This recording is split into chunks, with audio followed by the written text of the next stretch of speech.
હુસેન સાહેબનું બહુ કોન્ટ્રોવર્સી થઈ અને તો ફેસ્ટિવલ્સ ઓફ ઇન્ડિયા પર એક સિરીઝ બનાવો. સૌથી સારી ફાઇન આર્ટ્સ કોલેજ બરોડામાં છે. નમસ્કાર, હું છું વિક્રમ વકીલ અને તમે જોઈ રહ્યા છો હોટલાઇન ન્યૂઝ.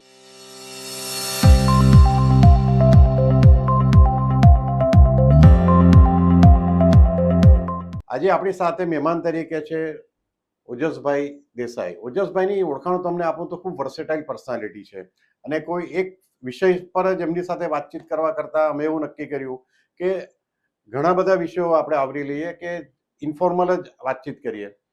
અને એ આજનો જે આપણો એપિસોડ છે એમાં તમને મજા આવશે એવી અપેક્ષા છે. એ તમે જોઈને અમારી નીચે કોમેન્ટ બોક્સમાં કોમેન્ટ કરજો, લાઇક કરજો, શેર કરજો.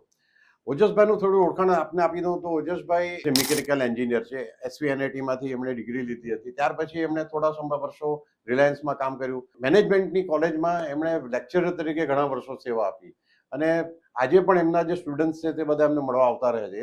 એ પછી છોડીને એમણે પોતાનો આર્ટ સ્ટુડિયો બનાવ્યો અને હમણાં બધી જ રીતે એક્ટિવ છે. અને એ ઉપરાંત સોશિયલી બહુ અવેર છે, પોલિટિકલી ખૂબ અવેર છે, સોશિયલ મીડિયામાં ઘણું બધું સારું લખે છે, કવિતાઓ પણ લખે છે. ઓજસભાઈ, આપનું ખૂબ સ્વાગત છે હોટલાઇન ન્યૂઝમાં. Thank you. ઓજસભાઈ, આજે આપણે વાતની શરૂઆત કરીએ તો તમારા થોડા બેકગ્રાઉન્ડ વિશે કહો, કે તમે આટલા બધા પ્રોફેશન અલગ અલગ બદલ્યા અને શરૂઆત કેવી રીતે કરી? પહેલાં તો એન્જિનિયરિંગમાં એડમિશન લીધું બિકોઝ મમ્મી પપ્પા તો નોકરિયાત માણસ હતા, એટલે આપણે ભણવું પડશે અને સારી રીતે આગળ કંઈક કેરિયર જમાવવી પડશે એ નક્કી હતું.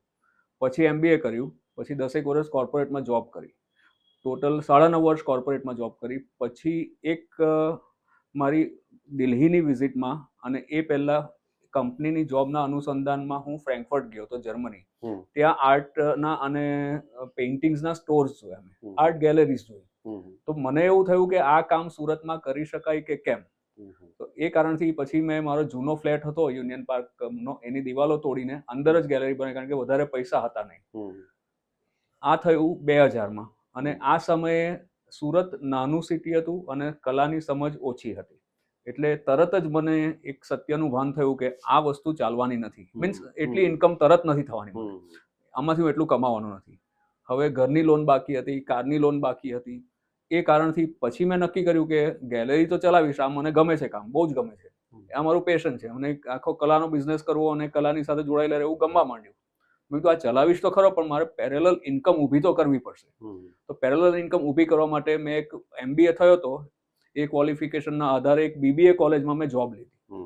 તો BBA કોલેજમાં જોબ લીધી, એ મોર્નિંગ કોલેજ હતી નસીબ જોગે, એટલે 1:30 વાગ્યા સુધી હું કોલેજમાં હોઉં અને પછી ગેલેરીના બિઝનેસ પર ધ્યાન આપું. આ 2 ઘોડાની સવારી લગભગ 17 વર્ષ ચાલી. અને 2017માં પછી મેં નક્કી કર્યું કે હવે ગેલેરી એસ્ટાબ્લિશ થઈ છે તો મારે કોલેજની નોકરી છોડી દેવી જોઈએ. એટલે 50 વર્ષની ઉંમર પણ થઈ ગઈ હતી મારી ત્યારે 2017માં. તો એવું પણ વિચાર્યું કે હવે થાકી જવાય છે, એટલે આપણે ફોટો બનીને દિવાલ પર ટીંગાઈ જઈએ એના કરતાં આપણે હવે કોઈ એક કામ છોડવું પડશે. એ કારણથી પછી કોલેજની નોકરી છોડી દીધી. બહુ અફસોસ છે કોલેજની નોકરી છોડ્યાનો, કારણ કે ઘણો સરસ સમય ગયો, બહુ જ સારા સ્ટુડન્ટ્સ અને બહુ જ સારા સહકર્મચારીઓ મળ્યા અને અત્યંત સંતોષજનક દિવસની શરૂઆત 17 વર્ષ સુધી થઈ કે ચેમ્પિયન્સને પેદા કરવાનો જે આનંદ હતો એક કોચ તરીકે, એ પ્રકારનો આનંદ 17 વર્ષ લીધો. હજુ પણ કોઈક ને કોઈક રીતે એ કામ ચાલતું રહે છે. હું અમુક કોલેજોમાં ગેસ્ટ લેક્ચર લેવા જાઉં છું અને આર્ટના ફિલ્ડમાં લોકોને, નવા કલાકારોને પ્રોત્સાહિત કરું છું અને એમને માર્ગદર્શન આપું છું. તેમાં મારો રોલ એક શિક્ષક અને મેન્ટરનો જ હોય છે. બિઝનેસ કરવાનો ચોક્કસ જ, બિઝનેસ કરવાનો, પૈસા કમાવાના, એ બધું સાચું. એ હેતુ આપણે કોઈ દિવસ કાર્પેટની નીચે છુપાવ્યો નથી કે માત્ર કલાની સેવા કરી એવું નથી, પરંતુ બહુ જ સારી રીતે કોઈને પણ મૂર્ખ બનાવ્યા વગર, ગ્રાહકને પણ નહીં, કલાકારને પણ નહીં, એ રીતે સારી રીતે પૈસા કમાયા છે. તમને ખ્યાલ હોય તો વિક્રમભાઈ, રાહુલ દ્રવિડ કેપ્ટન બનેલો ને, ગાવસ્કર ત્યારે સ્પોર્ટ્સ જર્નાલિસ્ટ થઈ ચૂક્યો હતો. તો એણે કોલમ લખીને બીજે દાડે, એનું ટાઇટલ એ હતું, good people don't always and second. એટલે સારા માણસો પણ આગળ વધી શકે છે. તો સારી રીતે આ બિઝનેસને આગળ વધાર્યો છે. જોઈએ, હજુ 10-15 વર્ષ તો કામ કરવું છે.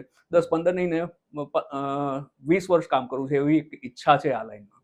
અને સુરતમાં કલાનું વાતાવરણ ઊભું થયું અને થઈ રહ્યું છે, એમાં હું કંઈક ફાળો આપી શક્યો એનો મને આનંદ છે. અચ્છા ઓજસભાઈ, તમે એન્જિનિયર બન્યા અને પછી તમે મેનેજમેન્ટની કોલેજમાં તમે લેક્ચરર તરીકે જોડાયા અને વિદ્યાર્થીઓને શિક્ષણ આપ્યું. તો તમને કંઈક એની તૈયારી કરી હતી કે તમને ઓડ નહીં લાગ્યું કારણ કે એ વિષય તમારો નહોતો બેઝિકલી નહીં ને, મેનેજમેન્ટ? મેં MBA પણ કરેલું ને. અચ્છા. એટલે મેં એન્જિનિયરિંગ કર્યું, પછી MBA કર્યું, એટલે હા. મેનેજમેન્ટ એજ્યુકેશન તો હતું જ મારી પાસે. અને મેં BBA કોલેજમાં જોબ લીધી.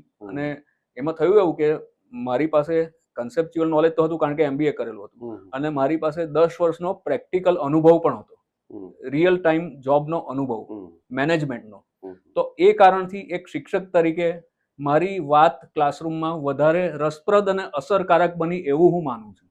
કારણ કે માત્ર થિયરી નહોતો ભણાવતો હું, અત્યંત સુસંગત, ફિટ થાય એવા એ થિયરીની સાથે પ્રેક્ટિકલ ઉદાહરણ, રિયલ બિઝનેસ લાઈફની વાર્તાઓ, સ્ટોરીઝ, એ બધું હું આપતો જ ક્લાસમાં. અને એ કારણથી કદાચ એક શિક્ષક તરીકે હું વધારે અસરકારક અને સારો દેખાયો ક્લાસરૂમમાં, એવું હું માનું છું.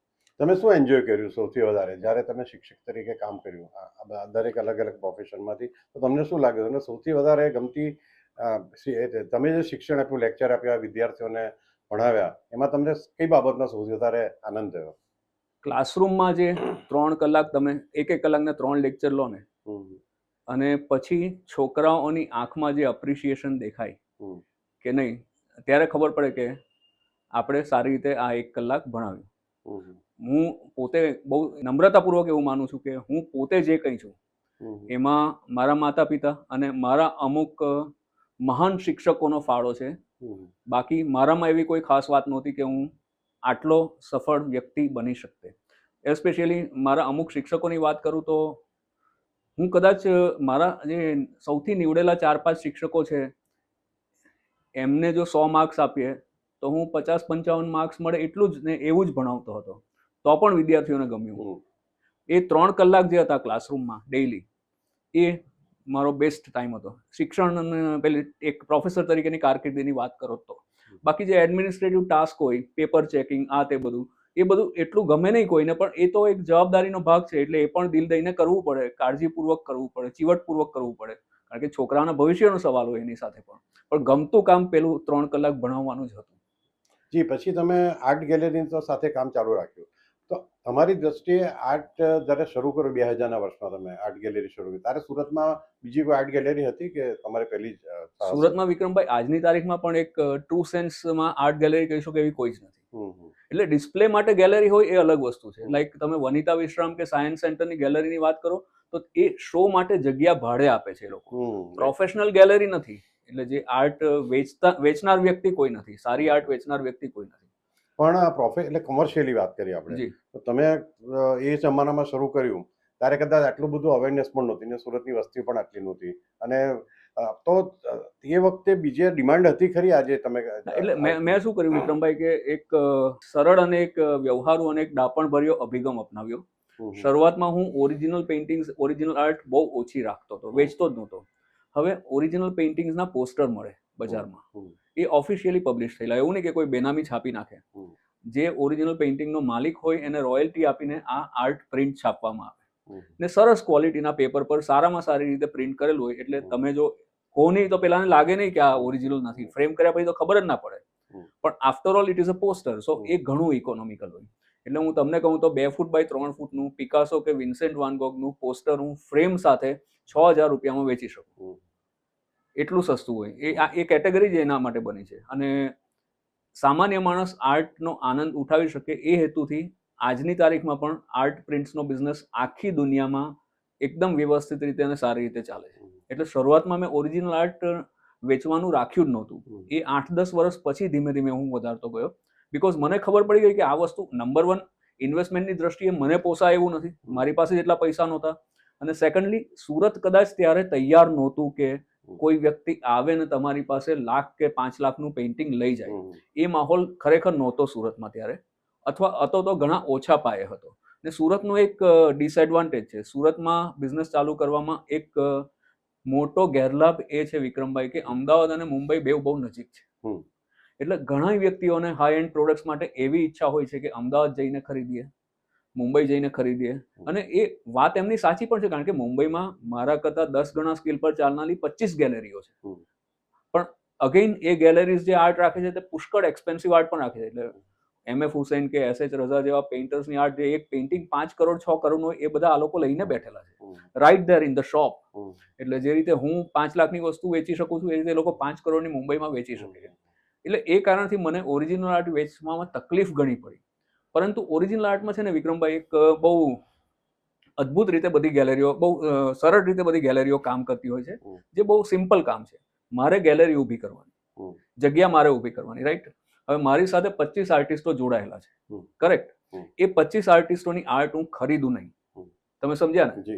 એ મારી ગેલેરીમાં માત્ર ડિસ્પ્લે થયેલી. એક એગ્રીમેન્ટ બને સાદા કાગળ પર કે આ પેઇન્ટિંગની પ્રાઇસ આટલી, જો વેચાય તો 35% મારી ગેલેરીના ને 65% આર્ટિસ્ટ. એ ઓન પેપર લખાયેલું. અને એ પણ લખાયેલું હોય કે મને ક્લાયન્ટ સાથે બાર્ગેન થાય તો 10% 15% સુધી નીચે ઉતરવાની છૂટ છે. ઓકે, કોઈ બાર્ગેન કરે તો. એટલે આ બધું લખાણ થયેલું હોય, વસ્તુ મારે ત્યાં હોય ડિસ્પ્લે. એટલે કોઈ જુએ તો એમ લાગે કે આ તો કંઈક 2-3 કરોડના પેઇન્ટિંગ લઈને બેઠેલો છે, પણ એ બધું મેં ખરીદેલું નહીં હોય. આર્ટિસ્ટે મારી વેચવાની ક્ષમતા પર ભરોસો મૂકીને મારી ગેલેરીમાં એ વસ્તુ રાખેલી હોય. એને અમારી લેંગ્વેજમાં કન્સાઇનમેન્ટ બેઝિસ પર આર્ટ લીધી એવું કહીએ. હવે ઘણી વાર એવું થાય કે નહીં વેચાય, આર્ટિસ્ટ કંટાળી જાય, થાકી જાય ને ધીરજ ખૂટે, તો પછી એ પાછું પણ લઈ જાય એવું પણ થાય. અથવા અમે વસ્તુ બદલીએ, રોટેટ કરીએ એવું પણ થાય કે ભાઈ આ નથી વેચાતો તો કોઈ નવું મૂકીએ, ચાલો આ બદલી નાખીએ, તો આ પાછું લઈ જાય. પણ ઘણું ખરું એવું થાય કે નાની મોટી વસ્તુઓ વેચાતી રહે, આર્ટિસ્ટ સાથે પર્સનલ રેપો ઊભો થાય, કોન્ટેક્ટ ઊભો થાય, સંબંધથી જોડાઈએ આપણે, માત્ર બિઝનેસ રહે નહીં. એટલે પેલું લડાઈ ઝઘડાનો કે એવો અવકાશ મોટે ભાગે થયો નથી. એવું કદી નથી થયું, એક પણ વાર નથી, કોઈ પણ આર્ટિસ્ટ સાથે નથી થયું. જવલ્લે જ એવું કરવું પડે મારે કે આર્ટિસ્ટ તકલીફમાં હોય અને એ એમ કે ઓજસભાઈ ₹1,00,000 જરૂર છે, તમે આ 2 પેઇન્ટિંગ અત્યારે લઈ લો, તો એવું કર્યું છે. બાકી એની ફેમિલીમાં મેડિકલ ઇમરજન્સી હોય કે એના છોકરાના કંઈક એજ્યુકેશનનો સવાલ આવીને ઉભેલો હોય, તો કે ઓજસભાઈ ₹1,00,000 આપી દો, પછી હિસાબ સમજશું. એટલે એ રીતે કામ કર્યું છે. બાકી પેઇન્ટિંગ્સ ખરીદવાનો ટ્રેન્ડ વર્લ્ડ ઓવર ગેલેરી બિઝનેસમાં બહુ ઓછો છે. ગેલેરીઝ પેઇન્ટિંગ ખરીદે નહીં મોટે ભાગે, માત્ર લે, ડિસ્પ્લે કરે. એટલે ઉબેર જેવું છે આખું. ઉબેર પાસે એક પણ કાર છે નહીં, બરાબર, તો પણ એનું પ્લેટફોર્મ છે, જે આપણી એપ છે, એના ઉપર કારનો માલિક અને ટ્રાવેલની જરૂર છે એ વ્યક્તિ આપણા જેવા, એ બે જોડાય છે અને ઉબેર કમિશન લે છે. તો મારી ગેલેરી ફિઝિકલ પ્લેટફોર્મ છે, રિયલ પ્લેટફોર્મ છે. એ પ્લેટફોર્મમાં મેં આર્ટ પ્રોવાઈડ કરી, વેચાય ત્યારે પૈસા વેચી લઈશું. હવે ઓજસભાઈ, આપણે સ્પેસિફિકલી સુરત જેવા શહેરની વાત કરીએ, કારણ કે હું પણ મૂળભૂત સુરતનો જ છું. તો લોકો તમારી પાસે જ્યારે પેઇન્ટિંગ ખરીદવા આવે ત્યારે એમને એનું આર્ટનું નોલેજ હોય છે ખરું? કે મોટે ભાગે આપણે જનરલાઇઝ નથી કરતા કે પછી નવું મકાન, નવો ફ્લેટ કે નવો બંગલો બનાવ્યો છે તો શોભા માટે આર્કિટેક્ચર કે તો એ રીતે એને દિવાલ પર ટાંગવા, દિવાલ ભરવાની હોય, એ એટીટ્યુડ વધારે હોય છે કે કેટલાક લોકો એવા પણ આવે છે કે આર્ટનું ખરેખર સેન્સ હોય છે કે કયું પિક્ચર ખરીદવું જોઈએ અને ક્યાં એનો ડિસ્પ્લે કરવું જોઈએ? આર્ટ મૂળભૂત રીતે જે તમે કીધું એ બરાબર છે. આર્ટ લોકો સુરતમાં મોટે ભાગે એવા હેતુથી ખરીદે કે નવું ઘર, નવી ઓફિસ, નવો બંગલો ખરીદ્યું, ફર્સ્ટ ક્લાસ ઇન્ટિરિયર કર્યું, હવે વાસ્તુ છે 15 દિવસ પછી, તો આર્કિટેક્ટનો ઓપિનિયન એવો છે કે કોઈક આર્ટ હોવી જોઈએ, અથવા એ માણસને એવું થાય છે કે આ દિવાલ પર મારે કંઈક મૂકવું જોઈએ. હવે એ મૂકવાની વસ્તુ અનેક પ્રકારની હોય છે. ચાઇનાની રેડીમેડ આર્ટ પણ મળે ઉધના મગદલ્લા રોડ પર. અમુક આર્ટિસ્ટો જે સારું કામ કરનારા છે, કોઈ ખરાબ નથી, બધી આર્ટ સારી જ હોય, તો એ લોકો આર્કિટેક્ટની સાઇઝ અને રિક્વાયરમેન્ટ મુજબ કામ ક્રિએટ પણ કરી આપે થોડો સમય લઈને. એટલે ઘણા આર્કિટેક્ટ્સને એ સિસ્ટમ ફાવતી હોય છે, ત્યાં જાય છે.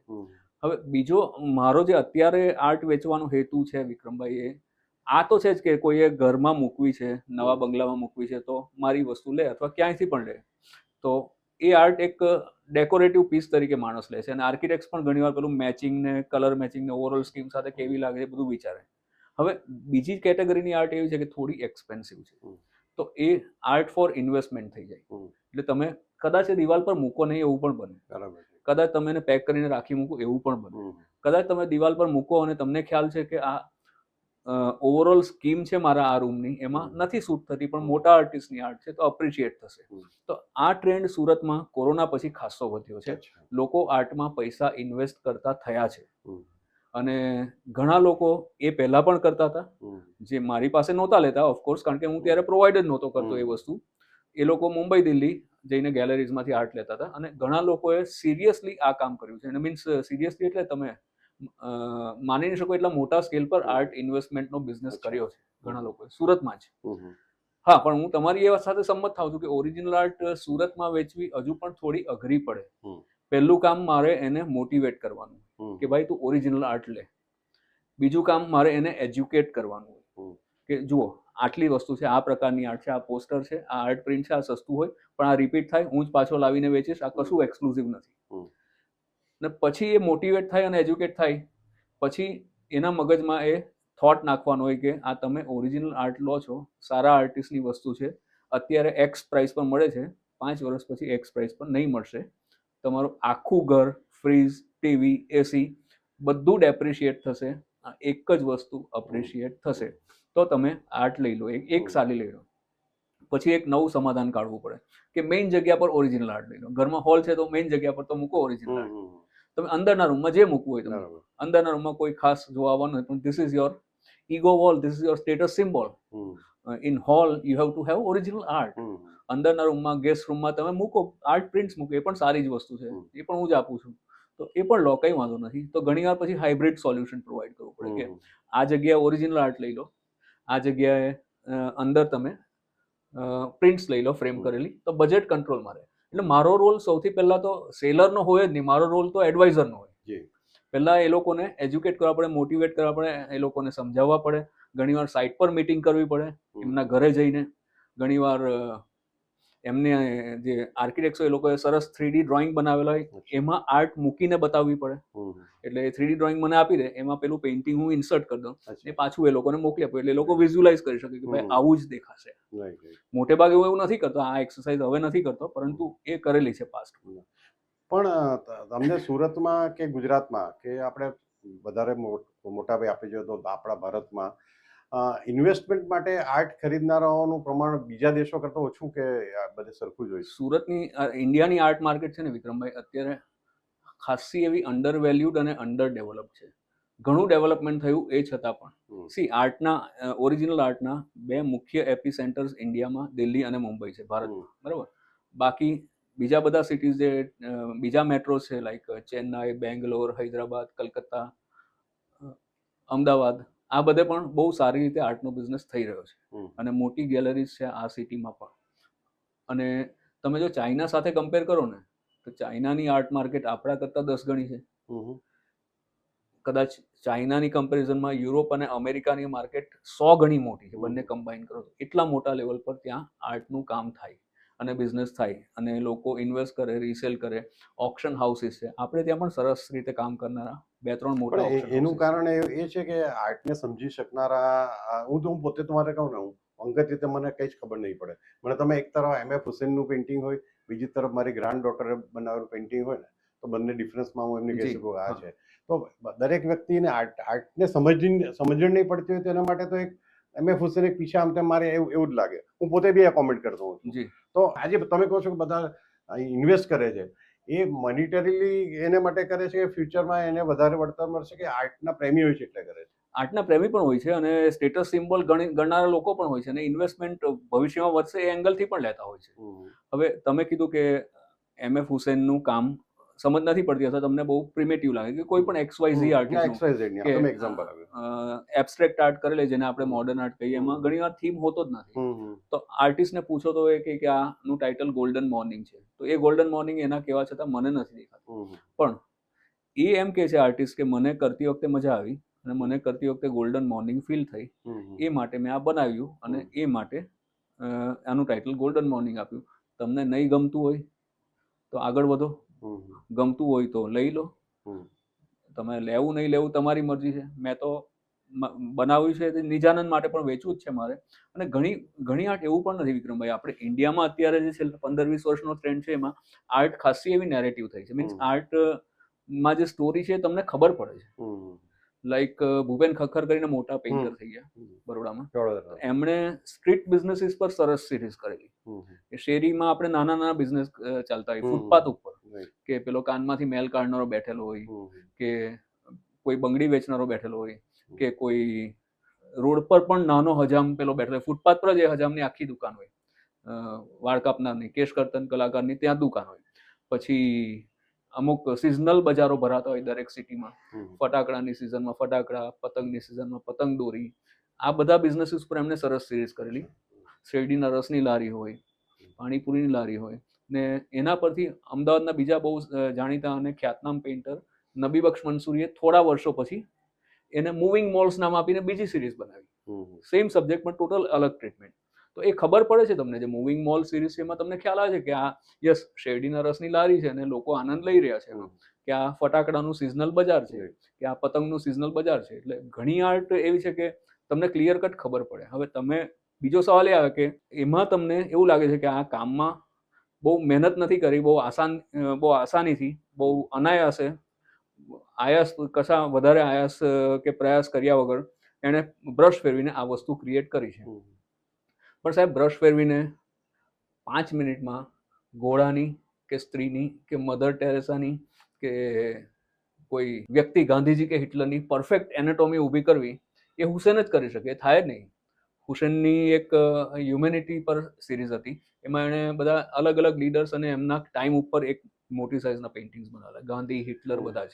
તો એણે કહેવું નહીં પડે કે આ મધર ટેરેસા છે, આ એની નન છે, આ એના ખોળામાં એક ગરીબ છોકરું બેઠેલું છે. એ તમને ખ્યાલ આવી જ જાય. ને રિયલિસ્ટિક નહીં હોય પાછું એટલું બધું કે તમને રિયલ આબેહૂબ મધર ટેરેસા નથી. જે પ્રોફાઇલ પેઇન્ટર હોય છે એ રીતનું. હવે એના આપણે એમએફ હુસેનના જે વિવાદ થયો છે એ બાબત પણ હું તમારી સાથે વાત કરીશ. પણ એ પહેલા હું મારા મગજના સવાલ આવે છે કે આજે આપણે એક ઇંગ્લિશમાં બીજી કહેવત છે ને કે જે સુંદરતા તો વ્યક્તિની આંખમાં હોય છે, એ રીતે કયું પેઇન્ટિંગ ના વર્થ કેટલું છે, આ 1000 રૂપિયાના આપવા જેવા છે, આને 50,000 આપવા જેવા છે કે 5 કરોડ આપવા જેવા છે, એ વ્યક્તિ, કારણ કે આમાં કોઈ સ્ટાન્ડર્ડ એ નથી હોતી કે આ પેઇન્ટિંગ આટલા જ આનો ભાવ છે. એ કેવી રીતે નક્કી થાય ભાવ? એનો ભાવ તો વિક્રમભાઈ ફાઇનલી તો ડિમાન્ડ સપ્લાય પર જ નક્કી થાય. એટલે ઘણા લોકો એમ કહે છે કે ગેલેરીઝ મળીને ધમાલ કરે છે ખોટી અને ભાવ ચગાવે છે, પણ એ પછી એવું થયું હોય તો પણ એ આર્ટિસ્ટનું ટાઈપનો ગ્રોથ પછી નથી ચાલ્યો. એટલે ફાઇનલી તો બે વસ્તુ જોઈએ, આર્ટ સારી જોઈએ, તગડી જોઈએ. તમે કહો છો એ વાત એવી છે કે નજરને ગમે તે સારું. તો એક શાસ્ત્ર છે એસ્થેટિક્સ, જેને આપણે ગુજરાતી કે હિન્દીમાં સૌંદર્ય મીમાંસા કહી શકીએ. તો એસ્થેટિકલી તમને ઘણી આર્ટ નહીં ગમે, ઘણી આર્ટ તમને રિપલ્સિવ લાગે, ઘણી આર્ટ તમને થોડી એવી લાગે કે નથી મજા આવતી, ને બીજી એક આર્ટ તમને વિઝ્યુઅલી ગમે છે, મોડર્ન આર્ટ હોવા છતાં ગમે છે, કે સિનરી છે એ કારણે ગમે છે, કે ફ્લોરલ પેઇન્ટિંગ ફ્લાવરનું છે એ કારણે ગમે છે, અથવા તમારી લાઇકિંગ છે કે આ ગમે છે. પણ વેલ્યુ એના પરથી ડિસાઇડ નથી થતી. વેલ્યુ આર્ટિસ્ટની બ્રાન્ડ પર જ ચાલે, અને એ આર્ટિસ્ટની બ્રાન્ડ લાંબે ગાળે મેરિટ ઉપર જ ચાલે. એટલે બે ગેલેરી મળીને જો માર્કેટ સાબોટેજ કરે તો 1 વર્ષ 2 વર્ષ ચાલે, વધારે નહીં ચાલે એ ખેલ. કારણ કે પછી ફાઇનલી તો કસ્ટમર લેવા આવવો જોઈએ ને. એ આર્ટિસ્ટની આર્ટ કસ્ટમર લેવા નહીં આવે તો નહીં થાય. અને કસ્ટમર્સ બહુ સ્માર્ટલી ફોલો કરતા હોય છે આર્ટિસ્ટની પ્રોફાઇલ. જે એસ્પેશિયલી જે કન્ટિન્યુઅસલી આર્ટ બાય કરતા હોય ને, એ આર્ટિસ્ટનો પ્રોગ્રેસ તમને આશ્ચર્ય થશે કે આર્ટિસ્ટ MSU ફાઇન આર્ટ્સમાંથી ઘણા ચેમ્પિયન પેઇન્ટર્સ બહાર પડ્યા. તે લોકોનો ફાઇનલ યર સ્ટુડન્ટ્સનો એન્યુઅલ ડિસ્પ્લે હોય ને, એ એન્યુઅલ ડિસ્પ્લે જોવા માટે આખા ભારતના લગભગ બધા ગેલેરીના રિપ્રેઝેન્ટેટિવ્સ આવે. એટલે ત્યાંથી એ લોકો આઈડેન્ટિફાઈ કરે કે આ છોકરા કે છોકરીમાં દમ છે અને આ આગળ વધશે. ત્યારથી એ લોકો એ આર્ટિસ્ટની કેરિયર ફોલો કરે, અને પછી યોગ્ય સમયે થોડી કેરિયર આગળ વધે એટલે એની આર્ટ બાય કરવાનું ચાલુ કરે, અને પછી એને ડેવલપ કરે. ગેલેરીએ ડેવલપ પણ કરવો પડે આર્ટિસ્ટને. ગેલેરી આર્ટિસ્ટમાં ઇન્વેસ્ટમેન્ટ પણ કરે, એના શો કરે, એના કેટલોગ બનાવે, એને ગાઈડ કરે, એસ્પેશિયલી સાઇઝની બાબતમાં કે ભાઈ તું આ સાઇઝ બનાવ, આ સાઇઝ વધારે વેચાશે. શું બનાવવાનું હોય તો આર્ટિસ્ટ જ નક્કી કરે. એટલે એમાં આપણે કહેવા જઈએ કે તું આ કલર નાખને, પર્પલ નહીં નાખને, ઓરેન્જ નાખને, એવું બધું નહીં થાય. સબ્જેક્ટ આપી શકે ગેલેરી કે તું આટલું સરસ આ કામ કરે છે તો ફેસ્ટિવલ્સ ઓફ ઇન્ડિયા પર એક સિરીઝ બનાવ, તને એ ગમશે, એ તારી ટાઈપનું જ કામ થશે, કરવાનું તારે છે, પણ આ જરા વિચાર. તું પિલગ્રીમ પ્લેસીસ પર એક સિરીઝ બનાવ, કે નાથદ્વારા, બનારસ, ઉજ્જૈન, દ્વારકા, કેદારનાથ, આ બધા પ્લેસીસ ને ત્યાંના માહોલ પર એક સિરીઝ બનાવ. તો આટલું ગેલેરીનો રોલ હોઈ શકે, પણ માર્કેટ ફાઇનલી તો મેરિટ પર જ છે. આપણા દેશમાં ટોચની કહેવાય એવી ગેલેરીઓ કઈ છે? એમ મોટાભાગની જે મોટી ટર્નઓવર વાઇઝ ગણો તો દિલ્હી અને બોમ્બેની અમુક ગેલેરીઝ બહુ મોટા લેવલ પર. એટલે જે તમે કહો છો કે જે ઇન્વેસ્ટ કરી શકે છે, એમને આર્ટિસ્ટોમાં ઇન્વેસ્ટ કરી શકે, અને એમને તમે કહ્યું એ પ્રમાણે કે એમને ગાઈડ કરી શકે, અને પહેલાથી જ જ્યારે આર્ટિસ્ટ નાના હોય ત્યારથી મોટા સુધી એ પ્રકારનું ફંડિંગ એ પ્રકારનું ઇન્વેસ્ટમેન્ટ કરી શકે એવું ઇન્વેસ્ટમેન્ટ કરનારી એવી કેપેસિટી ધરાવનારી ગેલેરીઝ મોટા ભાગની દિલ્હી અને મુંબઈમાં છે, પણ અમદાવાદ, ચેન્નાઈ, બેંગ્લોર એવા સિટીઝમાં પણ બે ત્રણ ગેલેરીઝ છે કે જે બહુ સારી રીતે કામ કરી રહ્યા છે અને એમનું સ્કેલ ઘણો મોટો છે. લાઈક એક ગેલેરી છે દિલ્હી આર્ટ ગેલેરી, અથવા વાડેરા છે, અથવા મુંબઈમાં તમે જુઓ તો સાક્ષી છે, કે આર્ટ એન્ડ સોલ છે, કે તાવો છે, કે આકારા મોડર્ન છે. આ બધી ગેલેરીઝની બહુ જ સારી રીતે કામ કરવાની, પ્રતિષ્ઠિત આર્ટિસ્ટો સાથે કામ કરવાની વર્ષોથી એક પ્રેક્ટિસ રહી છે અને બહુ ધુમીમલ સૌથી જૂની ગેલેરીમાંની એક દિલ્હીમાં.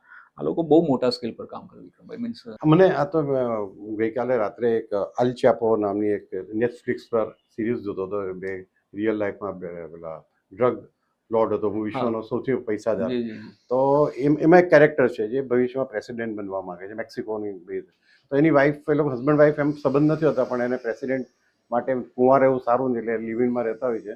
તો એ ઘરમાં છે ને એની વાઈફ કંઈક આવું એબ્સ્ટ્રેક્ટ પેઇન્ટિંગ લાવીને મૂકે છે, તો પહેલા નથી ગમતું. એટલે તારે એક ડાયલોગ કહે છે, હું ખાલી તમને તમારું રિએક્શન માટે જાણવા છું કે આ બધું કે હાઈ સોસાયટીની સ્ત્રીઓને આ બધી ફેશન થઈ ગઈ છે કે ભાઈ આ જો મેં આનું આ ફલાણાનું પેઇન્ટિંગ લીધું ને આ બધું, પણ એ કે મને નથી ગમતું એમ. આવો એક ડાયલોગ છે. આ તમારું શું કેવું છે? ના, ચોક્કસપણે આર્ટ પણ એક સ્નોબ વેલ્યુ ધરાવતી વસ્તુ છે. સ્નોબ વેલ્યુ ધરાવતી વસ્તુ છે જ, અને ઘણા લોકો એટલી બધી સમજ નહીં પડતી હોય, મૂળભૂત રીતે આર્ટમાં અભિરુચિ નહીં હોય, તો પણ એક સ્ટેટસ સિમ્બોલ અથવા એક સોશિયલ ઇમ્પેક્ટ પડશે મારા સર્કલમાં કે આને સરસ આર્ટ લીધી, એ કારણથી પણ આર્ટ લેતા હોય છે લોકો.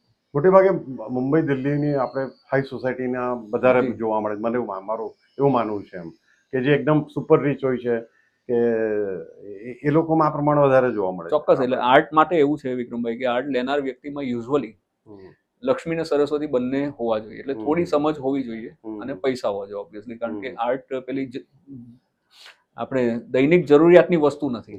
આર્ટ ઇમોશનલ નીડ છે એવું તમે કહી શકો.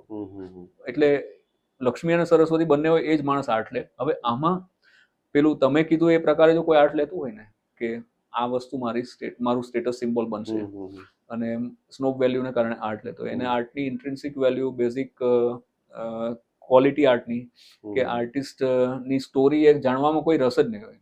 એ એટલું જાણતો હોય કે આ આર્ટિસ્ટની રેપ્યુટેશન વધારે છે, એ માણસ એટલું જાણતો હોય. અને આની આર્ટ હોવી એક સ્ટેટસ સિમ્બોલ પણ છે અને એક્સપેન્સિવ છે, પણ એ તો હવે એટલા પૈસાનો તો અમુક લોકોનો હિસાબ નથી હોતો, લઈ લે 25-30. અચ્છા ઓજસભાઈ, બીજી એક વાત આપણા દર્શકો માટે, કારણ કે એમના માટે આ પ્રોફેશન નવો છે, તમે જે કરો કે બિઝનેસ પ્રોફેશન જે કંઈ ગણો, બહુ ઓછા લોકોને આની ખબર છે કે તો એમાં તમારે સફળ થવા માટે કે આ કોઈ પણ શહેરમાં રહેતો હોય દેશના, તો આર્ટ ગેલેરી શરૂ કરવા માટે ઇન્વેસ્ટમેન્ટ કેટલું જોઈએ અને એમાં તમારી સ્કિલ્સ કઈ કઈ જોઈએ? સક્સેસ સ્ટોરી માટે શું ટિપ્સ શું છે એની? એમ જો તમે આર્ટના ફિલ્ડના નહીં હો તો આમાં લર્નિંગ કહું થોડો લાંબો છે. એટલે મારી પોતાની વાત કરું તો હું પોતે સામાન્ય માણસ કરતાં કલાની સમજ હતી મને વધારે હતી, સાહિત્યની સમજ વધારે હતી, હજુ પણ છે. પરંતુ આર્ટનો જ્યારે બિઝનેસ કરવાની વાત આવી ત્યારે હું તમે કીધું એ ફેક્ટર વિચારતો કે વિઝ્યુઅલી આ વસ્તુ વેચાશે કે નહીં. તો અમુક ફોરેન માસ્ટર્સનું કામ એવું છે કે એ પછી મને ખ્યાલ આવ્યો કે આ મોટા પેઇન્ટર હતા, પણ એ લોકોને ગમે જ નહીં. એટલે સામાન્ય માણસને નહીં ગમે. જ્યારે અમુક માસ્ટર્સનું કામ એવું છે કે સામાન્ય માણસને પણ ગમે. તો એટલે મેં કેરફુલી એવું કર્યું કે આપણે જે વસ્તુ વેચાય ને એ રાખવી. પછી આપણે સાલ્વાદોર ડાલીના પેઇન્ટિંગ્સ, એની પ્રિન્ટ્સ બહુ નહીં રાખવી, કારણ કે લોકો લેવાના જ નથી. કે જોઆન માયરોની પ્રિન્ટ્સ બહુ નહીં રાખવી, કારણ કે લોકોને સમજ જ નથી પડવાની. પોલ ક્લીની બહુ નહીં રાખવી, લોકોને સમજ નથી પડવાની. ક્લોડ મોને કરીને આર્ટિસ્ટ હતા, એમણે વોટર લીલી અને લેન્ડસ્કેપ્સ બનાવેલા, એ લોકોને ગમે. ને મોટું નામ, એટલે જે વિઝ્યુઅલી સુંદર હોય એવા માસ્ટર્સનું કામ રાખવાનું ચાલુ કર્યું.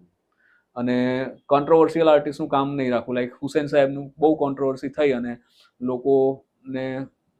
લોકોના મનમાં હવે ગુજરી ગયાના 15 વર્ષ પછી પણ બહુ નકારાત્મકતા છે. એટલે સરસ્વતી માતાનું અને એના જે પેઇન્ટિંગ્સ એમણે ન્યૂડ દોર્યા હતા, અને એમણે પોતાની માતાનું જ્યારે પેઇન્ટિંગ દોર્યું ત્યારે એને સંપૂર્ણ વસ્ત્ર પહેરાવેલા, એ બાબતની મીડિયામાં પણ ઘણી ટીકા થતી હતી અને ઘણો વિરોધ પણ થયો. વિરોધ થયો અને પછી પણ એ બહુ લાંબુ ખેંચાયું અને પછી એવી પરિસ્થિતિ આવી કે હુસેન સાહેબે જાતે દેશ નિકાલ થવું પડ્યું અને પછી ફાઇનલી હી પાસ્ડ અવે ઇન લંડન. એ અહીંયા આવી જ નહીં શક્યા છેલ્લા 12 વર્ષ.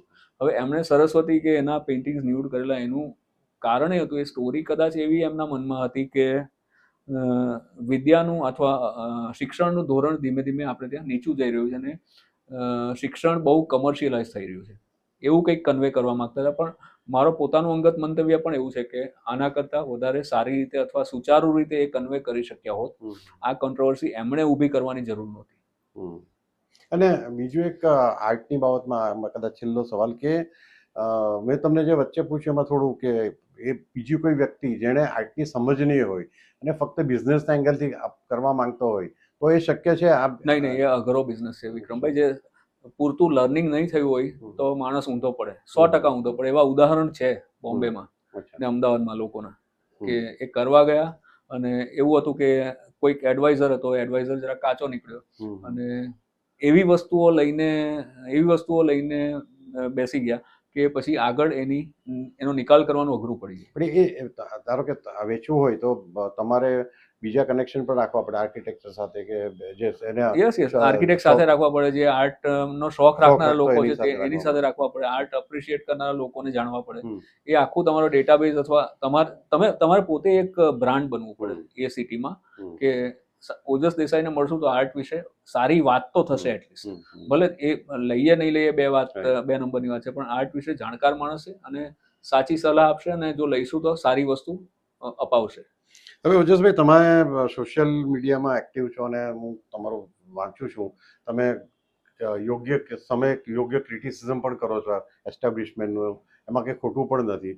તો તમારી દ્રષ્ટિએ આજે સોસાયટીમાં કે પોલિટિકલી આપણે જો એને પોલિટિકલ એંગલથી જોઈએ કે સોશિયલ એંગલથી જોઈએ તો સૌથી મોટી સમસ્યા તમને કઈ લાગે છે?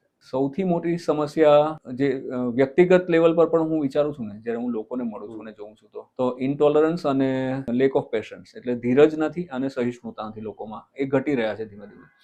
એ પ્રોબ્લેમ લાગે. મટીરિયલિસ્ટિક વસ્તુઓનો મોહ પુષ્કળ વધી રહ્યો. ખોટી વાત નથી કે માણસ પાસે પૈસા હોય તો BMW લે, કે એ પોતે ફોરેન ટ્રીપ્સ મારે, કે 10,000 રૂપિયા પર હેડનું ડિનર લે કે લંચ લે. એમાં કશું જ ખોટું નથી, એમાં હું કંઈ ખોટું જોતો જ નથી. પરંતુ એ લેવલ હાંસલ કરવા માટે માણસ જ્યારે ઊંધા રસ્તા અપનાવે કે કોઈક ખોટા કામ કરે તો એ થોડું ખરાબ લાગે આપણને, કે પૈસા કે મટીરિયલિસ્ટિક વસ્તુનો આટલો બધો મોહ શાને માટે? કારણ કે તમે જે રીતે એક શિક્ષકના પુત્ર છો એ રીતે હું પણ, મારા મધર પણ ટીચર હતા, તો શોખ છે બધા મને પણ ખાવા પીવાના, હરવા ફરવાના, પરંતુ એને માટે પોતાની ને બીજાની ઊંઘ હરામ થઈ જાય એ રીતે કામ કરવું એવું તો મને નહીં ફાવે. આ એક વસ્તુ છે. બીજો એક મને પ્રોબ્લેમ સુરત સિટીમાં એ લાગે છે કે સમહાવ લાખ પ્રયત્નો છતાં સુરતનું પોપ્યુલેશન વિક્રમભાઈ ઓલમોસ્ટ અમદાવાદ જેટલું થઈ જવાનું. અમદાવાદના 80% પર તો પહોંચી ગયા છે આપણે, બરાબર? અને લોકો એમ કે છે કે બોમ્બે લોબી કામ કરે, એરપોર્ટ નહીં ચાલે એના માટે. હું કંઈ એવું માનતો નથી કે બોમ્બે લોબી કામ કરે, કારણ કે બોમ્બે ને દિલ્હી સિટી બંને જે સ્કેલ ઉપર ચાલી રહ્યા છે એ તો તમે જોયા છે. એટલે અમારા દેસાઈઓમાં એક કહેવત છે કે મરઘી ગમે એટલી કસરત કરે તો ભેંસ નહીં થાય. તો સુરત બોમ્બેના લેવલ પર તો કદી નહીં પહોંચી શકે. પરંતુ અમુક બેઝિક સગવડો છે જે સિટી માટે જરૂરી છે. મેટ્રો ઊભી થઈ રહી છે નો ડાઉટ, પણ હવે મેટ્રોમાં પણ આપણને વિચાર આવે કે મને જો રૂટ નક્કી કરવાનું કે તો હું આ રૂટ કદી નહીં ચૂકું. અમરોલી, કતારગામ, ભાગળ, સગ્રામપુરા, નવસારી બજાર, ઉધના, સચિન, આ રૂટ હું કદી નહીં ચૂકું. હવે ડાયમંડ બુર્સ સુધી આ અલથાણના રસ્તે મેટ્રો લઈ જવાનું શું કામ? મને તો ખબર જ નથી પડતી. ડાયમંડ બુર્સના ઠેકાણા નથી, તો આ રૂટ અલથાણ પર તમે રોકી દો ને ભાઈ. તમે આગળ શું કામ ડાયમંડ બુર્સ સુધી શું કામ લઈ જવાનું? તો ઘણી વસ્તુ આપણે ત્યાં પ્લાનિંગ વગર થાય, અને ઘણી વસ્તુમાં કદાચ બીજા બિઝનેસ ફિલ્ડના લોકો સરકારી પોલિસીસ ડિસાઇડ કરતા એવું લાગે. એ સેન્ટર લેવલ પર પણ લાગે, સ્ટેટ લેવલ પર પણ લાગે ને SMCના લેવલ પર પણ લાગે. પણ એરપોર્ટ ચાલુ નથી થતું એ તો મને બહુ અજબ લાગે. એટલે ફૂલ ફ્લેજ નથી એનું શું, મને તો કંઈ ખબર જ નથી પડે કે ONGC ની પાઇપલાઇન છે તો પાઇપલાઇન તો વર્ષોથી વપરાતી નથી. આ બધા ઇસ્યુ તો મોદી સાહેબ હોય તો 15 દાડામાં પતી જવા જોઈએ. પત્તા કેમ નથી એ જ ખબર નહીં પડે મને. એ બનાના પ્રશ્ન થાય છે મોટો. સૌથી મોટું હર્ડલ્સ સુરતના ડેવલપમેન્ટ એરપોર્ટની જે ફ્રીક્વન્સી ફ્લાઇટની ઓછી છે અને રીચ ઓછી છે, એ સૌથી મોટું કારણ ગણાય. અત્યારે અમારે દેહરાદૂન જવાનું વિક્રમભાઈ, પેલા લગ્નમાં આપણે વાત કરી, પ્રોગ્રામ ચાલુ થતા પહેલા, તો અમદાવાદથી દેહરાદૂનની ફ્લાઇટ છે, અહીંથી નથી. એટલે મારે ક્યાં તો અમદાવાદ જવાનું, ક્યાં મુંબઈ જવાનું દેહરાદૂન જવા માટે. મદુરાઈ જવાનું તો ક્યાં અમદાવાદ જવાનું, ક્યાં મુંબઈ જવાનું. કોયમ્બતુર જવાનું તો ક્યાં અમદાવાદ જવાનું, ક્યાં મુંબઈ જવાનું. તો હવે આ તો કઈ જાતનું? બધી જગ્યાએ આ તો એક્ઝામ્પલ આપું છું કે અયોધ્યા અને વારાણસીની ફ્લાઇટ પણ સુરતથી છે ડાયરેક્ટ, પણ એ દુબઈ કરતાં વધારે મોંઘી પડે છે. કારણ કે વાયા દિલ્હી થઈને જાય છે, એક ફ્લાઇટો વાયા બેંગ્લોર થઈને ઊંધી થઈને પચી જાય છે. એટલે આ પ્રકારનું બધું ઇમ્પ્રેક્ટિકલ બધી છે, એ વાત સાચી. પણ તમે તો ઘણા શહેરોમાં ફરો છો અને ફર્યા છો, તો ઓવરઓલ ગવર્મેન્ટના જે ફેરફાર થયા કે પહેલા નોન બીજેપી ગવર્મેન્ટ પાવરમાં સ્ટેટમાં કે ઘણા વર્ષો પહેલા, હવે તો સ્ટેટમાં તો ને ત્યાં પણ કોંગ્રેસ કે બીજા કોઈ પક્ષ, તો તમને બીજેપી આવ્યા પછી એના પ્લસ પોઈન્ટ કયા લાગે છે અને માઇનસ પોઈન્ટ કયા લાગે છે? જો બીજેપી આવે પછી એક વસ્તુ વિક્રમભાઈ આપણે સ્વીકારવી પડે કે લો એન્ડ ઓર્ડર મતાંતર હોઈ શકે એ લોકોની પદ્ધતિ માટે, પણ રાયોટ્સ બહુ ઓછા થયા છે, બોમ્બ બ્લાસ્ટ ભાગ્યે જ થયા છે, નેક્સલાઇટ્સ કંટ્રોલમાં છે. તો લો એન્ડ ઓર્ડર સારો હોવો બધા સ્ટેટ્સમાં, બધા સિટીઝમાં, એ એક બહુ મોટું જમા પાસું છે, એ આપણે સ્વીકારવું પડે. અને એ કારણથી જે બિઝનેસ અને ઇકોનોમીમાં એક સ્ટેબિલિટી આવે, રૂટીન કામ ચાલતા રહે, એ સ્વીકારવું પડે. એ ઉપરાંત ઘણા કામ સારા થયા છે, એવું નથી કે કંઈ આપણે જે શાસક બદલાય એટલે વિચારસરણી બદલાય, વિચારસરણી બદલાય એટલે એ લોકોની કામ પ્રજા માટે જ કરે છે, પણ કદાચ પેલા લોકો બીજી પાર્ટી અગાઉ કરતી હતી એના કરતાં આ જુદી રીતે અને વધારે સ્પીડમાં કરે છે. રોડ ઇન્ફ્રાસ્ટ્રક્ચર, જમા પાસું, ઉદાર પાસું, બધું જે આપણે રોડ ઇન્ફ્રાસ્ટ્રક્ચર ઘણું સારું થઈ ગયું. પણ હવે મને ઘણી વાર લાગે કે મારે જ્યાં ટ્રાવેલ કરવાનું છે અમદાવાદ ટુ બોમ્બે વાળા પેલ્ટમાં, એ તો રોડ બનતો જ નથી, એ ક્યારે બનવાનો? હું કેવી રીતે બોમ્બે જાઉં બાય રોડ? અને અહીંયાથી મુંબઈ જવું હવે હમણાં જે એક્ઝિસ્ટિંગ રોડ છે એ તો બહુ અઘરું થઈ ગયું છે, 8 કલાક થાય છે એવું કહે છે. 8 કલાક કદાચ વધારે પણ વધારે થાય. વાપીનો આગળનો પેચ બહુ જ ખરાબ થઈ ગયો, સુધરતો નથી હજુ પાછું. અને જે મેં નાગપુર બોમ્બે એક્સપ્રેસ વે જોયો, જે બાલા સાહેબ ઠાકરે ના નામથી બનાવ્યો છે, એની જે ક્વોલિટી છે, એને જે ભરૂચ બરોડા વાળો રોડ છે તદ્દન વાહિયાત છે. અને હવે કોઈ પૂછનારું નહીં, એ ખબર નહીં પડે. એ પણ હજુ વચ્ચે થોડો વખત શરૂ કર્યો હતો પેલો પેચ એન્કલેશ્વરથી, પણ એ પાછું બંધ થઈ ગયો. હા, અરે સુરત ક્યારે નીકળશે એની રાહ જોઈએ છીએ આપણે તો, પણ સુરત નીકળે ધારો કે તો પણ એ રોડ ક્વોલિટી જ બહુ બેકાર છે. જે બરોડા ભરૂચ એક્સપ્રેસ વે છે એમાં રોડની ક્વોલિટી જ બહુ ખરાબ છે. બીજું આપણે શહેરની વાત નીકળે, મને એક યાદ આવ્યું કે વડોદરા અને અમદાવાદ, ગુજરાતની વાત કરીએ તો રાજકોટ અને સુરત, 4 શહેરોમાં આર્ટની સૂઝ વધારે લોકોમાં કઈ પર્સન્ટેજ વાઇઝ ગણીએ તો કયા શહેરમાં તમને જોવા, તમારા અનુભવમાં તમને શું લાગ્યું છે, કયા શહેરમાં વધારે છે? કહું તમને, એમાં એવું છે કે આજની તારીખમાં પણ કદાચ ભારતની સૌથી સારી ફાઇન આર્ટ્સ કોલેજ બરોડામાં છે. MSUની જે ફાઇન આર્ટ્સ છે એ અલોંગ વિથ જે school of art Mumbai, Visva Bharati એટલે શાંતિ નિકેતન જેને આપણે કહીએ તે, એ હૈદરાબાદ, ચેન્નાઈ, દિલ્હી, બધી જગ્યાએ સારી કોલેજીસ છે, પણ 3 મેઇન કોલેજ આ છે: શાંતિ નિકેતન, જે અને MSU બરોડા. તો MSU બરોડાની ફાઇન આર્ટ્સ ફેકલ્ટી આજની તારીખમાં પણ સૌથી સારી ગણાય. અને એ કારણથી તમે જો ભારતની કોઈ પણ ગેલેરી, કોઈ પણ સિટીમાં મોટી ગેલેરી હોય ને, તો ઘણા ચેમ્પિયન પેઇન્ટર્સ જે છે અત્યારના, એ પાસ્ટમાં MSUમાં જ ભણી ચૂકેલા હોય. અને બરોડામાં આર્ટિસ્ટનો સપ્લાય બહુ મોટો છે, એટલે નેશનલી નોન, રાષ્ટ્રીય લેવલ પર જેની નોંધ લેવાય છે અને સારું કામ કરી રહ્યા છે, કેરિયર સારી રીતે પોતાની ચલાવી રહ્યા છે અને સમૃદ્ધ પણ થયા છે આર્ટિસ્ટો, એવા વડોદરામાં 100 આર્ટિસ્ટો છે, 100. જે સુરતમાં એવા 3 કે 4 છે. ઓકે, હવે વડોદરાના અમુક આર્ટિસ્ટ અમદાવાદમાં પણ સેટલ થયા છે. સો અકોર્ડિંગ ટુ મી, આર્ટની સમજ અને આર્ટનું જે આખું વાતાવરણ છે એ વધારે સારું અમદાવાદ અને વડોદરામાં છે. પણ એમાં આપણે સુરતનો વાંક નહીં કાઢી શકીએ વિક્રમભાઈ, બીકોઝ સુરતમાં 25 વર્ષ પહેલા આર્કિટેક્ચર કોલેજ જ નહોતી. ફાઇન આર્ટ્સ ફેકલ્ટી તો છોડો, આર્કિટેક્ચર જ નહોતી. હવે આર્કિટેક્ચર કોલેજ બહુ જ સારી છે આપણી, રાષ્ટ્રીય સ્તરે જાણીતી છે, સ્કેટની આર્કિટેક્ચર. બીજી પણ આર્કિટેક્ચર કોલેજીસ સારી છે. ફાઇન આર્ટ્સ કોલેજ 2 થઈ આપણે ત્યાં, અને એના છોકરાઓ સારી રીતે આગળ વધી રહ્યા છે. હું જોઉં છું, એ લોકોની કેરિયર પણ હું મોનિટર કરતો હોઉં છું. તો અહીંયા બેચલર કરીને MSUમાં માસ્ટર્સમાં એડમિશન લેવું એ નાની વાત નથી, કારણ કે MSUમાં માસ્ટર્સમાં પેઇન્ટિંગમાં જો 15 સીટ હોય ને, તો 500 એપ્લિકેશન આવેલી આખા કન્ટ્રીમાં, વધારે કદાચ. તો હવે એક આર્ટનું વાતાવરણ ઊભું થયું છે, એક ઇકોસિસ્ટમ ઊભી થઈ છે આર્ટની. કોલેજીસ છે, આર્કિટેક્ચર કોલેજીસ છે, નવી પેઢી ભણતી થઈ દરેક કોમ્યુનિટીઝમાં, એટલે એમની આર્ટ પ્રત્યેની અભિરુચિ વધી છે. શો થતા થયા આર્ટના, ડિસ્પ્લે માટે 2 સરસ ગેલેરીઓ થઈ આપણી પાસે, સાયન્સ સેન્ટરની અને વનિતા વિશ્રામની. તો ડિસ્પ્લે માટે સરસ ગેલેરીઝ ઊભી થઈ, અને આર્ટનો બિઝનેસ કરનારા લોકો પણ છે અહીંયા, આર્ટમાં ઇન્વેસ્ટ કરનારા લોકો પણ છે. તો તો આપણે પરફોર્મિંગ આર્ટ અને લિટરેચરમાં બહુ સરસ કરતા હતા વર્ષોથી. તમને ખ્યાલ છે ઘણા right, right. દિગ્ગજ સાહિત્યકારો આપણા સિટીના છે. Right. નર્મદથી ચાલુ કરીએ તો નર્મદ જ્યોતિન્દ્ર દવે, ગની દહીંવાળા, અત્યારે આપણા પોતાના અત્યંત લોકપ્રિય અને અત્યંત ઊંચી કક્ષાના કવિઓ સુરતના છે. રઈસભાઈ છે, વિવેકભાઈ છે, મુકુલભાઈ છે, જેની ગુજરાતના સ્તરે નોંધ લેવાય છે અને ઘણા ખ્યાતનામ કવિઓ કહી શકો, ઘણા પ્રતિષ્ઠિત કવિઓ કહી શકો. નાટ્ય ક્ષેત્રે આપણે ઘણું સારું કર્યું, એસ્પેશિયલી પારસી નાટ્યભૂમિ અને એકાંકીમાં સુરતનું નામ આજે પણ છે. એસએમસીની સુરત મ્યુનિસિપલ કોર્પોરેશનની એકાંકી નાટ્ય સ્પર્ધા છે, એ નેશનલ આખા બધે જ જાણીતી છે અને બધેથી એન્ટ્રી છે. બહુ ઉચ્ચ કક્ષાના નાટકો ભજવાય છે. કપિલદેવ શુક્લા આપણા ઘણા જાણીતા નાટ્યવિદ અને નાટ્યકાર. તો પરફોર્મિંગ આર્ટમાં આપણે સરસ કામ કર્યું, લિટરેચરમાં સરસ કામ કર્યું. તો મારી કેટેગરીની જે આર્ટ છે, આપણે જેની વાત કરીએ એને વિઝ્યુઅલ આર્ટ કે, એટલે જોવાની હોય, એ પરફોર્મ નહીં કરવાની, જોવાની હોય, એટલે એને વિઝ્યુઅલ આર્ટ કે. તો વિઝ્યુઅલ આર્ટનો હવે જમાનો આવ્યો છે. એટલે ઘણા લોકો મને અત્યારે એમ કહે છે કે તે યોગ્ય સમયે આ બિઝનેસ એસ્ટાબ્લિશ કરેલો છે, એટલે હવે એમ કે તારે સારો સમય વધારે આવશે. એટલે મને કોઈ ફરિયાદ નથી કે સુરતના લોકો સમજતા નથી, કે સુરતના લોકોને આ આર્ટમાં રસ જ નથી, કે એ લોકોને આર્ટની પાછળ પૈસા નથી ખર્ચવા, જલસા પાછળ ખર્ચવા, એવું કાંઈ નથી. મેં પ્રોવાઈડ જ નહોતી કરી આ વસ્તુ હજુ. મેં ક્યારે પ્રોવાઈડ કરી કે તમે 10 લાખનું પેઇન્ટિંગ પણ જુઓ? મેં કરી જ નહોતી હજુ સુધી. પછી તો હું કેવી રીતે વાંક કાઢું કે તમે લેતા નથી?